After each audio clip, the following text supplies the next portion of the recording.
तो हमारा जर्नी भावी नगर से चालू हुआ था to Igatpuri. We have just reach our hotel and हमारा जर्नी बहुत ही ज़्यादा सेफ, कंफर्टेबल और बहुत ही ज़्यादा अच्छा था। And it was very fun. The lady who drove us here is also very sweet and nice. And yeah, we enjoyed. Thank you so much. नमस्कार, मी विद्या शेळके. आजची ट्रिप होती माझी कांदिवली ते घुटी इगतपुरी आणि मी सकाळी 8 वाजता घरून निघालेले, कारण की झोप होत नाही, त्यामुळं बऱ्यापैकी 7 वाजेपर्यंत झोप घेतली. 7:30ला उठले, पटपट आवरलं आणि निघाले माझ्या पिकअप पॉईंटला. पिकअप पॉईंटला जात असताना पवईमध्ये एवढी ट्रॉफिक होती JBLपर्यंत, की असंच रेंगळत JBLपर्यंत जावं लागलं. त्यानंतर एक्सप्रेसला लागले तरीसुद्धा बऱ्यापैकी नॉर्मल मूविंग ट्रॉफिक होती. एकदाचं म्हटलं पिकअप पॉईंटला गेलो की पॅसेंजर पिकअप करूया, पण पिकअप पॉईंटला आल्यानंतर कळालं की 4 जणी आहेत आणि चौघींना पण मला त्यांच्या वेगवेगळ्या ठिकाणाहून पिकअप करायचं आहे. त्यानंतर म्हटलं चला, आधी एका मॅमला पिकअप केलं, नंतर दुसऱ्या मॅमला पिकअप केलं, मग तिसऱ्या मॅमला पिकअप केलं, मग पुन्हा अजून एक हायवेवरून ऑन द वेवर पिकअप होतं. परत ब्रिजच्या खाली आलो, आतमध्ये कुठेतरी त्यांनी नेलं होतं. त्याच्यात त्यांनी सांगितलं पुन्हा हायवेला आले आणि मग परत पिकअप करून निघाले पुढच्या प्रवासाला. नाशिक घुटी इगतपुरीला मला त्यांना ड्रॉप होता. मग बायपासला येऊन CNG भरला.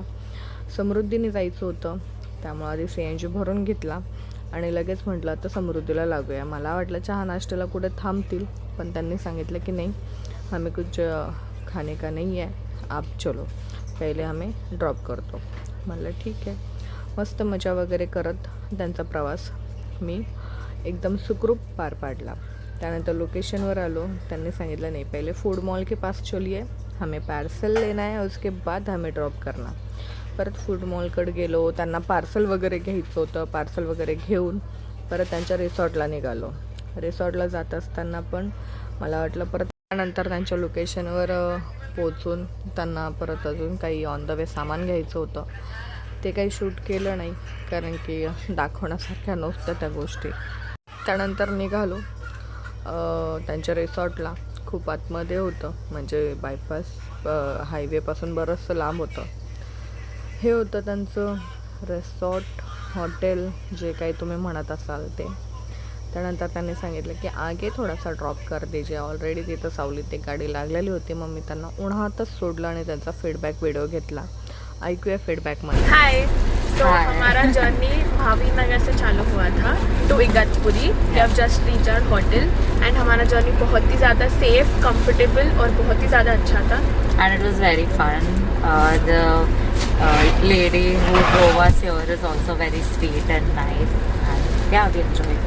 Thank you so much.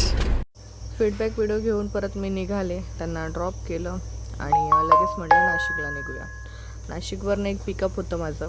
मला वाटलं मी लवकर पोहोचेल, पण CNGचे नाशिकमध्ये इतके वांदे ही कल्पना नव्हती. त्यानंतर म्हटलं चला, एकदा आपण नाशिकमध्ये पोहोचूया आणि त्यानंतर CNG भरूया. बऱ्यापैकी नाशिकमध्ये जाताना एक खूप मोठं असं एक ॲक्सिडंट पाहिलं. खूप वेगात गाडी होती आणि बरं की त्यातल्या लोकांना काही झालं नाही, पण डायरेक्ट डिवायडरला जाऊन धडकलेली. त्यानंतर म्हटलं चला, सगळ्यांना विचारलं सगळं व्यवस्थित आहे का, तर ते म्हणे हो मॅम. लाईनीत लागले, CNG भरून घेतला आणि म्हटलं चला, नंबर येऊस तर पॅसेंजरला लाडीगोडी लावूया. पॅसेंजरला कॉल करून सांगितलं की मी 4चा पिकअप होता, 4:30 वाजता त्याच्या लोकेशनवर पोहोचले. नाशिक मार्केटमधून इकडून पिकअप करून मला वैजापूर ड्रॉप होतं आणि मग मी मॅम आणि त्यांच्या 2 मुलं एवढंच होतं. पण लगेज खूप जास्त होतं, त्यांना मग घेऊन निघाले. लगेज एवढं जास्त होतं की विचारू नका. की मी वैजापूरमध्ये आलं आहे. वैजापूर म्हणजे माझं माहेर आणि म्हणतात ना, लोकांना नाशिक, पुणे, मुंबई आवडतं, पण मला माझं गाव आवडतं. वैजापूर तालुक्यामध्ये सगळ्यात फेवरेट ठिकाण म्हणजे हे जे लेफ्ट साईडला तुम्हाला दिसत असेल, विजय रेस्टॉरंट. पण ते आता नाही दिसणार, रिटर्न येताना दिसेल. मग मार्केटमध्ये गेले. मार्केट रोडला त्यांना शेवटला ड्रॉप करायचं होतं जामा मस्जिदजवळ आणि तिथून मग परत रिटर्न मला मंगेश भाऊंना भेटायला यायचं होतं. त्याच्यानंतर म्हटलं आधी मॅडमला ड्रॉप करूया. सगळे मार्केटमध्ये खूप रस्ता कमी असतो, खूपच गर्दी असते, तरी आज खूप कमी होती गर्दी. संध्याकाळी एक्झॅक्ट 6:30 वाजता मी त्यांना ड्रॉप केलं होतं. मी त्यांना 5 वाजता पिकअप केलेलं. समृद्धीने आलते त्यामुळे लवकर आले, कारण की लगेच इतकं होतं. बॅटरीज होती आणि इन्व्हर्टर वगैरे सगळंच खूप काय होतं त्यांच्या लगेजमध्ये. मॅमला ड्रॉप केल्यानंतर म्हटलं चला मॅमचं आता लगेज पण काढून देऊया.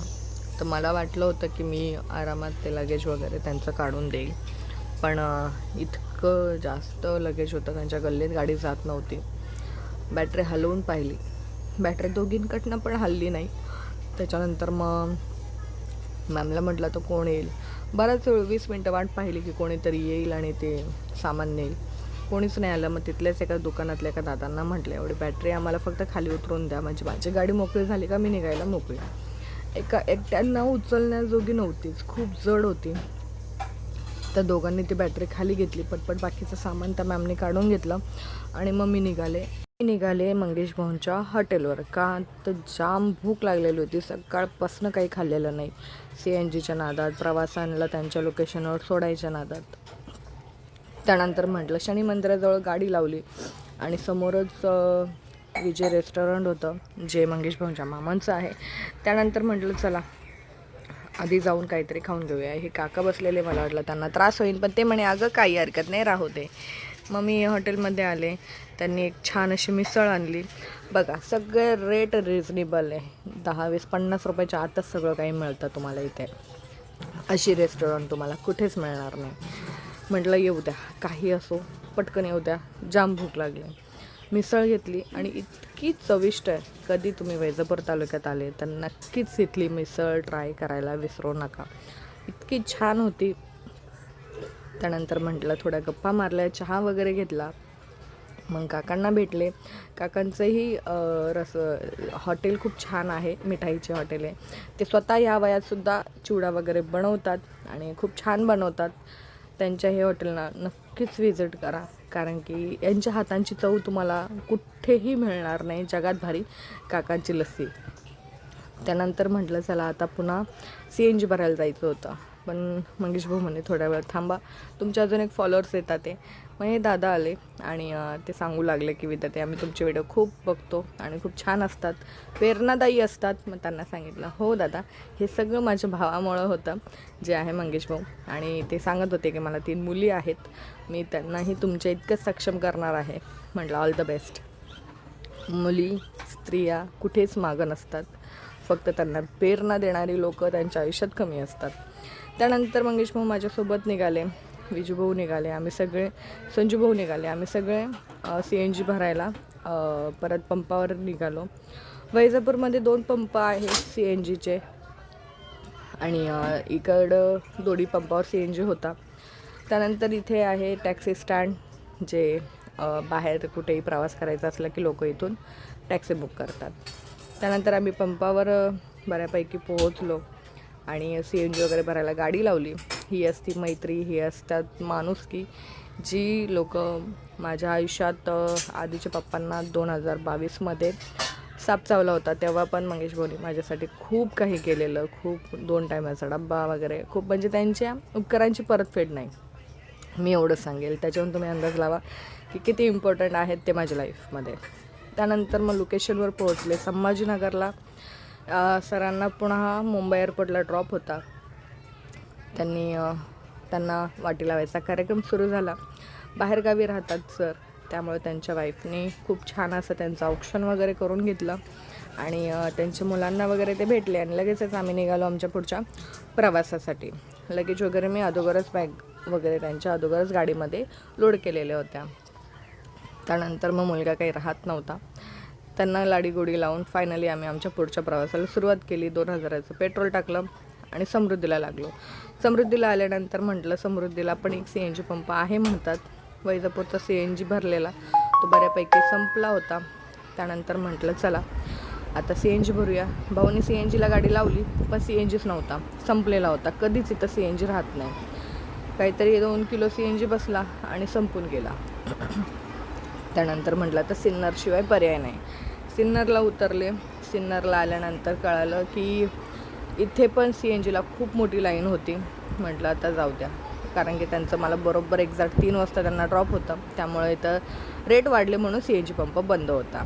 रेट वाढल्यानंतर त्यांना काय अपडेट करायला वेळ लागतो.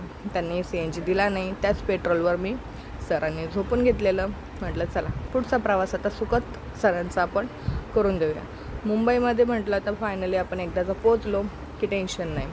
मुंबईला आलो. त्यानंतर अंधेरीमध्ये T2ला माझा ड्रॉप होता. सरांनाही विचारलं, सर काही तुम्हाला जायच्या आधी चहा नाश्ता काही करायचा असेल तर कुठे थांबवू का, कारण की अर्ध्या रात्रीसुद्धा आमच्या इथं नाश्ता मिळतो. एअरपोर्टला आले. एअरपोर्टला ड्रॉप केलं. सरांना लगेज वगैरे काढून दिलं आणि लगेच निघाले मी माझ्या घरी आले. घरी येता येता मला 4 वाजले होते, 3:45 झालेले. त्यानंतर मग दादाला फोन वगैरे केला. 4:30 वाजता मी घरी आले. आणि व्हिडिओ आवडला असेल तर नक्की लाईक शेअर कमेंट करून नक्की सांगा.